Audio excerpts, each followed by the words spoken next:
নমস্কার, আপনাদের সবাইকে স্বাগত। ভারতীয় বিমান বাহিনী একটি নেটওয়ার্ক মোডে Astra beyond visual range air two air ক্ষেপণাস্ত্র সফলভাবে পরীক্ষা করেছে, যা ভারতের বিমান যুদ্ধের ক্ষমতার একটি উল্লেখযোগ্য অগ্রগতি চিহ্নিত করেছে। পরীক্ষায় দুটি লাইট কম্ব্যাট এয়ারক্রাফট তেজস জড়িত ছিল। একটি লক্ষ্য শনাক্ত এবং ট্র্যাক করেছে, অন্যটি একটি নীরব মোডে কাজ করে একটি ডেটা লিঙ্কের মাধ্যমে লক্ষ্য তথ্য পেয়েছে এবং অ্যাস্ট্রা ক্ষেপণাস্ত্র চালু করেছে। এই কৃতিত্বটি আইএএফ এর অপারেশনাল কৌশল এবং ইলেকট্রনিক যুদ্ধের ক্ষমতার একটি উল্লেখযোগ্য উল্লম্ফন প্রদর্শন করে। অ্যাস্ট্রা বিবিহার ক্ষেপণাস্ত্রের সাম্প্রতিক পরীক্ষা নেটওয়ার্ক কেন্দ্রিক যুদ্ধের একটি পরিশীলিত স্তর প্রদর্শন করেছে। অনুশীলনে প্রথমে এলসিএ তেজস এবং র্যাডার ব্যবহার করে লক্ষ্যবস্তুকে শনাক্ত করে এবং লক করে। তারপরে একটি নিরাপদ ডেটা লিঙ্কের মাধ্যমে এই তথ্যটি দ্বিতীয় এলসিএ তেজসের সাথে রিলে করে। সেটি একটি নির্গমনকারী স্টিলথ মোডে ছিল।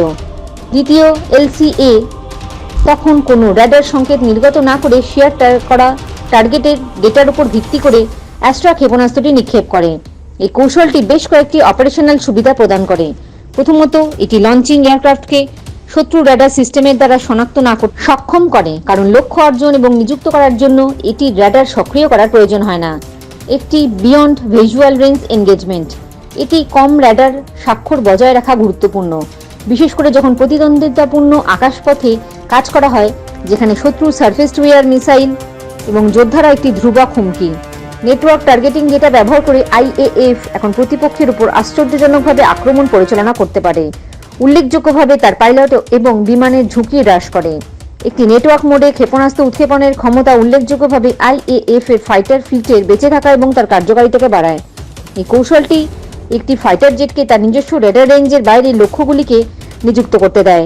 অন্যান্য প্ল্যাটফর্ম যেমন অন্যান্য fighter, airborne early warning and control system বা স্থলভিত্তিক রেডারগুলির ওপর নির্ভর করে। রিয়েল টাইম ডেটা শেয়ার করার এবং সমন্বিত আক্রমণে জড়িত থাকার ক্ষমতা আইএএফ এর অপারেশনাল ক্ষমতাকে প্রসারিত করে এবং এই ধরনের কৌশলের বিরুদ্ধে শত্রুর প্রতিরক্ষা করার ক্ষমতাকে জটিল করে তোলে। উপরন্তু, নিরাপদ ডেটা ট্রান্সমিশনের জন্য সফটওয়্যার সংজ্ঞায়িত রেডিও ব্যবহার করা নিশ্চিত করে যে বিভিন্ন নেটওয়ার্ক সম্পদের মধ্যে যোগাযোগগুলি, নেট লিঙ্কগুলি জ্যামিং এবং ইলেকট্রনিক পাল্টা ব্যবস্থার বিরুদ্ধে স্থিতিস্থাপক থাকে।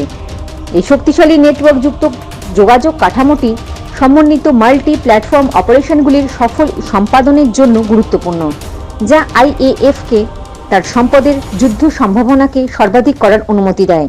এই পদ্ধতিতে অ্যাস্ট্রা ক্ষেপণাস্ত্রের ব্যবহার আইএএফকে ভবিষ্যতে সংঘাতে আরও নমনীয় এবং গতিশীল পদ্ধতি অবলম্বন করার জন্য অবস্থান করে। এই ক্ষমতাটি এমন পরিস্থিতিতে বিশেষভাবে মূল্যবান যেখানে বায়ু শ্রেষ্ঠত্ব অর্জনের জন্য স্টিলথ এবং বিস্ময় অপরিহার্য। আক্রমণকারী বিমানের উপস্থিতি প্রকাশ না করে দূর থেকে শত্রুদের নিঃশব্দে জড়িত করার ক্ষমতা একটি সংঘাতের পরিস্থিতিতে সিদ্ধান্তমূলক প্রমাণিত হতে পারে। জয় হিন্দ, জয় জওয়ান, জয় কিষাণ।